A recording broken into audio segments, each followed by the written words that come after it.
Hello everyone, and welcome to another video.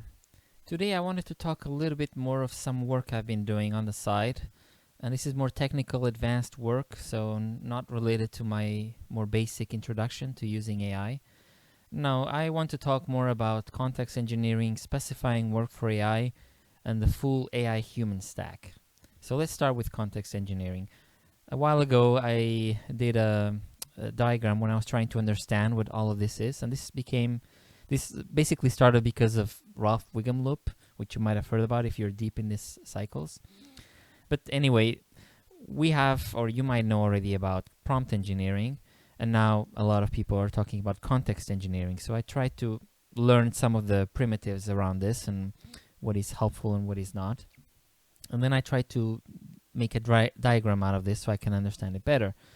So this might look a little bit menacing at first, but I'm just going to walk you through it so you can have an idea of how I'm thinking about this. So basically when you're, and this might work a bit with chatbots, but I'm already thinking more about agents in this sense, and tools like terminals and CLIs and TOIs and things like that. So things like maybe Cloud Code and Open Code and Anti-Gravity and Codex and things of that nature. So when you want to do things with your LLM, you of course need to write what you want it to do and how you want it to do, but you also need to give it some context of what it needs to know so it can do what you want it to do. And as you get started talking to it and getting stuff done back and forth, the conversation keeps getting bigger, right? Bigger and bigger. And at some point, there is a limit to the model. And different companies have different ways of dealing with this limit. But in any case, you need some way to manage the context, let's say. And this is because after a certain point already, not even even before you reach the limit of the context window of the model, which typically can be 200,000 tokens. Some models can go up to 1 million. But way before that, around the 50% mark, you start having what it's called the context rot happening, or the dump zone. This is when the model starts struggling with recalling earlier messages, and the intelligence and the inference that it's providing to you becomes less useful. So we need ways to handle this, especially if you're trying to do automated work or autonomous agentic work. So the diagram here is trying to give you a little bit of a full holistic view of this context engineering, especially for looping agentic work through LLMs. So typically when you use these things, you have your system messages, the specs that you might attach, the current code that you have already in your code database, and maybe even an implementation plan. And all of this is overhead, basically, but importantly, it's allocated deterministically, so it's always being allocated the same way. Then you have your playground space, your active context, and your tools, and the working loop, basically, that is changing with every conversation instance or every session. And the agent or the model also can basically has tools and can do things for you. It can read things, it can list things, it can edit things, it can have the bash tool as well, or code search tool. And one way that people have found to manage this context so it doesn't grow out of proportion is to have these functions occurring parallel with the so-called skills or the sub-agents, which you might have heard about. And now the idea is that you achieve this and then they bring back what they did to the main active context conversation window, let's say, and you keep things managed and you monitor until an ideal restart point. Because as you are using this, the context window is sliding and increasing, right? So you want to also monitor it so it doesn't exceed a certain point. And most people will recommend this point to be around 50% of the entire model capacity. So if your model has a full context window capacity of 200,000 tokens, you should try to keep your conversation under 100,000 before you restart everything. And then you would implement what it's called the Ralph Wiggum loop. And importantly here, you want to clear all the context. But of course, you have saved what you have done in that session somewhere, and then you clear the context, And when you start again from scratch at the top, now maybe your current code has been updated, your maybe specs have also been updated, and your implementation plan has been updated, and this again has been allocated deterministically, so it's always the same, starting again and again.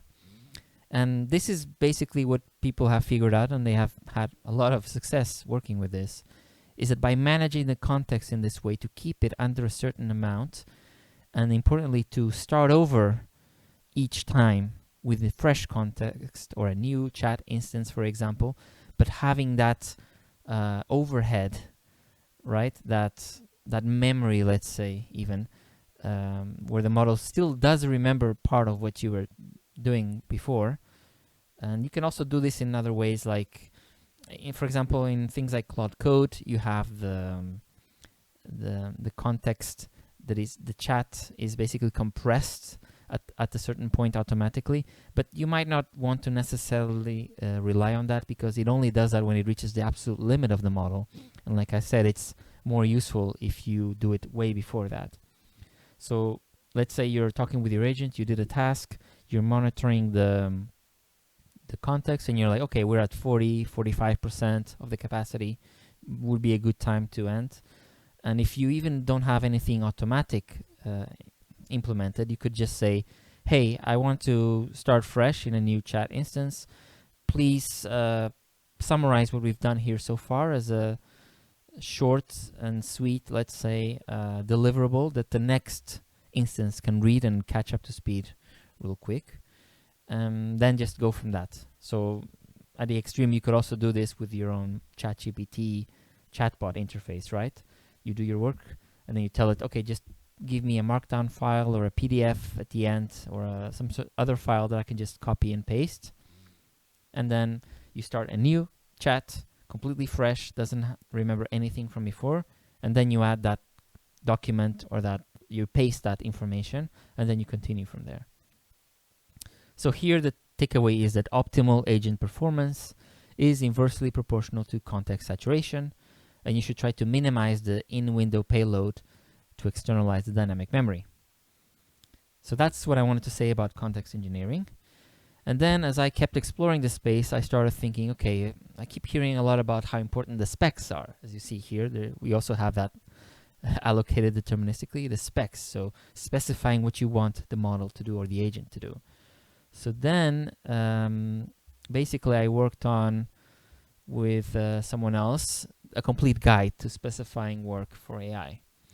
And this was prompted by someone in a group that I'm in, and they were kind of describing how writing specs still feels a little bit like a black magic. So I tried to put in a little bit of work finding out, are there any useful frameworks out there that could help people write better specs? If so, what are they, and how can I compile them all in a useful guide so people can use them? So this is basically that document, and this is all free to download. I'll give you a link in the description below, or you can see the public repo that I've set up. But basically, you have here the practical tools already in part 1, like templates, checklists, and patterns. And then parts 2 to 5, I am trying to basically justify what is the evidence for this, what are some definitions that are important to know, some formats, and the role of tests also as a specification. And then you have the parts 6 to 8 that cover the context engineering as well, that is part of this, some anti-patterns as well, and some full reference templates. And yeah, it's a relatively medium length document, around 20 pages, but you should be able to understand this pretty easily. And more importantly, you can just feed this document to your own agent straight away and ask it to help you create the specification, so in the future both of you can work more reliably. So that's the that's basically the full spec guide, let's say, and I hope it's useful for you, and I'm open to feedback as well. Then I also started thinking, okay, so now we've established that we have the discipline, let's say, of prompt engineering, and now we also have the discipline of context engineering, as we've established, and spec engineering is a little bit included in this. So are there more layers to this? How far can we go? Those were the questions that I was asking myself. And in investigating this and in trying to figure out all of this, I then came across some useful frameworks, and then I brainstormed further, and then I developed this full AI human engineering stack, you could call it, which is basically a layered framework of intelligence for effective LLM and agentic workflows. But this also works for humans as well, and for any organization or team or even a country. So you can really apply this in many ways. But yeah, this might look a little bit complex at first, so let me walk you through it. You, of course, start with the user down here below, and the user begins with a prompt. You have to tell the AI what to do, right? And the AI can only really know all of this, but you have to start from the base, right? And all the other layers are built upon the first base, which is, or the layer, which is prompt engineering, which is what do you want it to do? Then we get into context engineering, right? Which is what should the AI know while it's doing what you want it to do?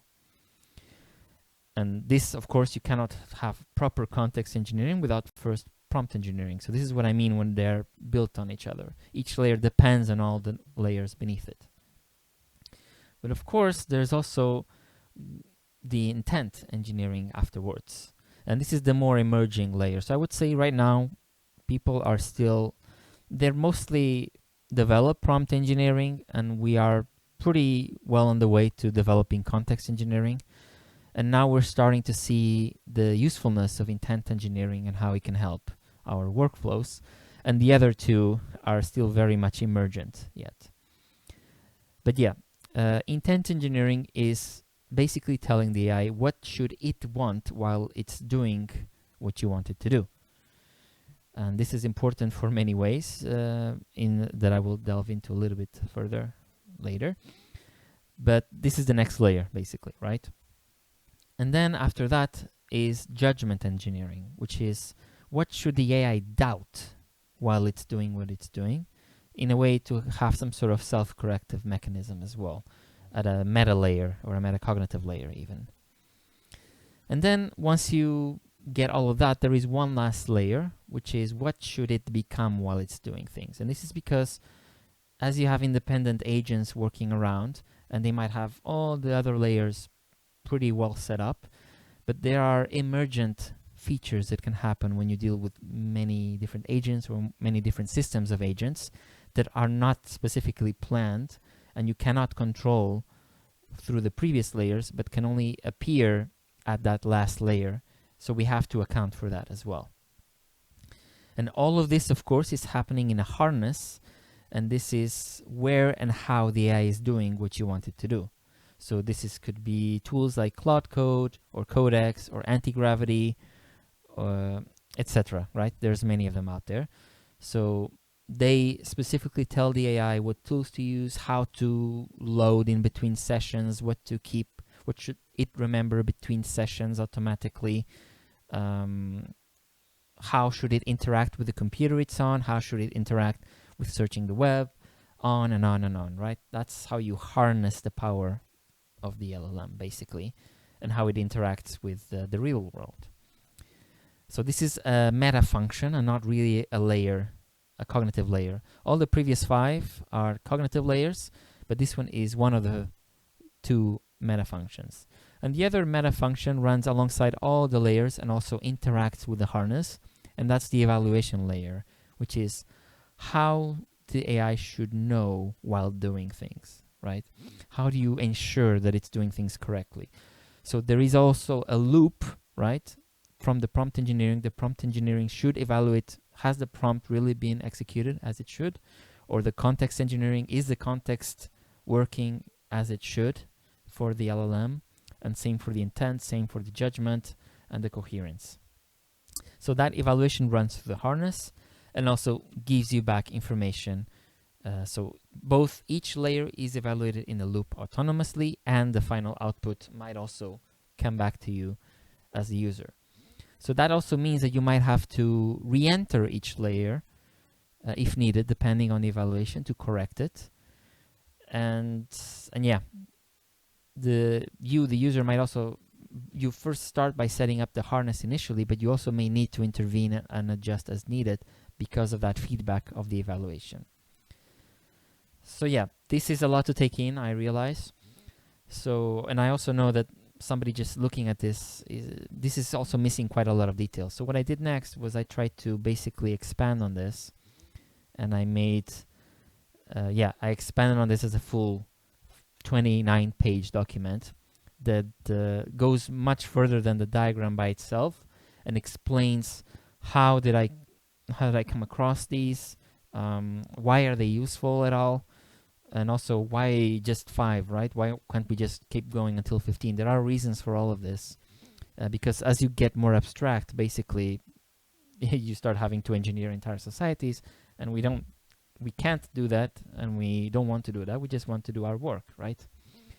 So again, you have the diagram here, and then I go in depth. Why this order? Why do we start with layer 1 with prompt engineering? What it is, what it isn't, when does it start failing, what's the deeper structure, how it relates to the real world as well, and on for all the layers. So again, this is a free document, and you can access and you can read, or you can also feed it to your chatbot or your agent and tell it to to explore together the document as well. But the main objective of this document, I would say, is that you understand where we are and where we're going, and why it's important that we have all of these layers. Because as I said, right now we are starting to understand that it's important to be specific about our intent, but also it will be important to be specific about our judgment and about the coherence. And the sooner we can start understanding this at a deep level and exploring these domains and creating even more specific frameworks for this, and tools and guidelines and specifications for this, the more we are able to have really reliable AI work, which hopefully should be a net plus for society, right? So yeah, that's what I wanted to share with you today, and I hope it's useful. Again, feedback is welcome, and you're free to check the repo that I have on GitHub, where both my AI 101 and 201 presentations are, and all of this will be available for free. And yeah, looking forward to your comments if you have any, or feedback, and I'll see you in the next video.